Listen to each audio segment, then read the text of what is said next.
এই হামলার বিরুদ্ধে ইন্ডিয়ান সেকুলার ফ্রন্ট প্রতিবাদ জানিয়ে আজকে কলকাতায় একটি ধিক্কার মিছিল রেখেছে। এই মিছিল থেকে আমাদের দাবি উঠছে যে এই হামলাকে প্রতিহত করতে হবে। ভারতবর্ষের মতো পবিত্র জমিনে এই শান্তির মাটিতে কোন রকম সন্ত্রাসবাদের জায়গা নয়। যারা এই সন্ত্রাসবাদের সাথে যুক্ত, যে বা যারা এদেরকে সহযোগিতা করছে, প্রত্যেককে 6 মাসের মধ্যে বিচার করে দিল্লির ইন্ডিয়া গেটের সামনে তাদেরকে ফাঁসিতে ঝোলাতে হবে। তবে একটা তদন্ত কমিটি গঠন করার দাবি উঠছে আমাদের পার্টির পক্ষ থেকে।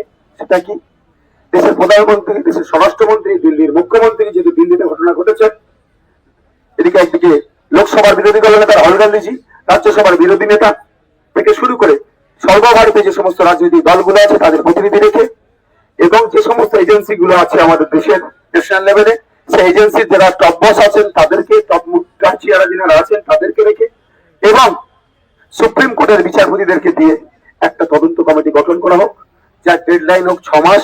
6 মাসের মধ্যে তদন্ত করে যারা এই কর্মকাণ্ডের সাথে যুক্ত সরাসরি এবং যারা তাকে সহযোগিতা করেছে প্রত্যেককে চিহ্নিত করে শাস্তি ব্যবস্থা হোক, সে শাস্তিটা হোক তাদের ফাঁসি ইন্ডিয়া গেটের সামনে তাদেরকে ঝুলিয়ে দেওয়া হোক। কারণ এই যে দেশের রাজধানীতে হামলা হয়েছে, শুধু দেশের মানুষের 140 কোটি মানুষের বুকে আঘাত থাকেনি।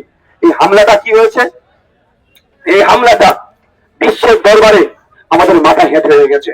তো জবাব আমাদেরকে দিতে হবে, বিশ্বের কাছেও জবাব দিতে হবে। আমাদের বুকের জ্বালাটা মিটবে যখন ওই কুলাঙ্গার গুলোকে, শয়তান গুলোকে, বর্বর গুলোকে তখন ধরে ফাঁসিতে ঝুলানো হবে।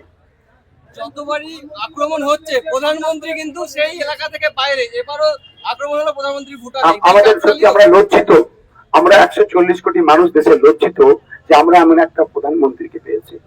একদিকে আমার ভাই, আমার বোন, আমার পরিবারের লাশ নিয়ে আমরা কান্না করছি, অন্যদিকে দেশের প্রধানমন্ত্রী নেপালে চলে যাচ্ছে, গিয়ে জন্মদিন উদযাপন করছে। মানে এই ধরনের প্রধানমন্ত্রী মানে ইতিপূর্বে দেশ দেখেনি। 140 কোটি মানুষকে প্রধানমন্ত্রী অপমান করছে, এই অপমানের জবাব মানুষকেই দিতে হবে। আর কি করছে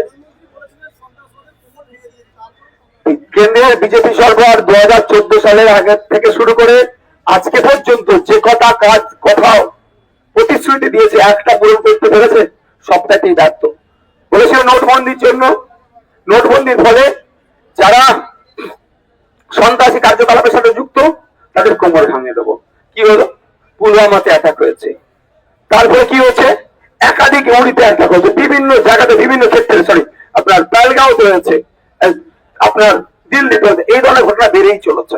তো এই সন্ত্রাসীদের কোমর ভাঙবে এই কথা শুনে, সন্ত্রাসবাদ মুক্ত এই কথা শুনে 700-এর উপরে নাগরিক কিন্তু আমরা দেশে তাদের জীবন চলে গেছিল শুধু টাকা চেঞ্জ করার জন্য।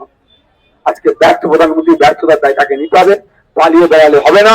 এর তদন্ত করতে হবে, তদন্ত করে সত্য উন্মোচন করতে হবে। প্রশ্ন তো কাটছে, যাদের দায়িত্ব দেওয়া আছে, মোটা অঙ্কের মাইনে দিয়ে তাদেরকে রাখা হচ্ছে, জনগণের ট্যাক্সের টাকা নিয়ে তাদেরকে দেওয়া হচ্ছে, তারা কি করছে? প্রশ্ন থাকছে। সেন্ট্রাল আইবি থেকে শুরু করে, র থেকে শুরু করে বিভিন্ন যে এজেন্সি আছে, এনআইএ থেকে শুরু করে তাদের কার্যকলাপ নিয়ে প্রশ্ন উঠে যাবে। আমি সেগুলোকে প্রশ্ন তুলব না। আমি চাই এই জঙ্গি কার্যকলাপ বন্ধ হোক। আর কাউকে বসছে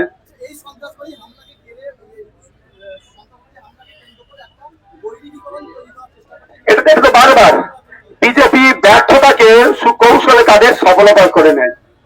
বিজেপির অন্যায়কে সুকৌশলে মিডিয়ার একটা অংশকে কাজে লাগিয়ে তারা তাদের এটা সফলতা হিসাবে দেখায়। বৈদিকীকরণ তাদের হিন্দুত্বের একটা ব্যবস্থা করছে। ফেলিওর হয়েছে ইন্টেলিজেন্স, ফেলিওর হয়েছে গোয়েন্দা বিভাগ, সন্ত্রাসবাদ হামলাকে আটকাতে পারেনি। এখন ওই ব্যর্থতা ঢাকা দেওয়ার জন্য হিন্দু মুসলমানের খেলা খেলতে শুরু করে দিয়েছে। ওই ব্যর্থতাকে ঢাকা দেওয়ার জন্য তারা তাদের মতভাবে এটাকে ইউজ করছে। তবে আমি একটা কথা বলবো, দেশের মানুষকে ঐক্যবদ্ধ হতে হবে। যে কোন ধরনের সন্ত্রাসবাদের বিরুদ্ধে দেশের মানুষকে ঐক্যবদ্ধ হয়ে লড়াই করতে হবে। বিজেপির সমস্ত ফেলিওরে কংগ্রেসকে টেনে আনা হয়, আরো একবার সুকান্ত মজুমদার সেটাই করলেন। কি বলবেন? দেখুন, পশ্চিমবঙ্গ রাজ্যে কিছু হলে উদাহরণ কি দেওয়া হয়, 34 বছরকে দেয়। আর বিজেপি তৃণমূল কংগ্রেস ফেলিওর হচ্ছে, 34 বছরের গল্প শোনাচ্ছে। ঠিক কেন্দ্রের বিজেপি ফেল হলে 70 বছরের কংগ্রেসের গল্প শোনায়। এরা তৃণমূলের গল্প শোনায় 34 বছর, সিপিএম এর গল্প শোনায় 34 বছরের, আর ওরা কংগ্রেসের 70 বছরের গল্প শোনায়। কতদিন চলবে? 11 বছর হয়ে গেছে। এখনো যদি নাবালক থেকে সাবালক হতে পারে, তাহলে দায়িত্ব ছিল ছেড়ে দেওয়া দরকার। আর পশ্চিমবাংলার 14 বছর হয়ে গেছে, এই নাবালকদের মতো কথা যদি এখনো বলতে থাকে ওর জন্য এটা হচ্ছে, তাহলে 14 বছর টাইমটা কম নয়? 11 বছর টাইমটা কম নয়? যে এখনো আপনি আপনার নিজের পায়ে দাঁড়াতে পারছেন না, এখনো অন্যের ঘাড়ে দোষ চাপাচ্ছেন, তাহলে সেই জায়গা থেকে অব্যাহতি নেন।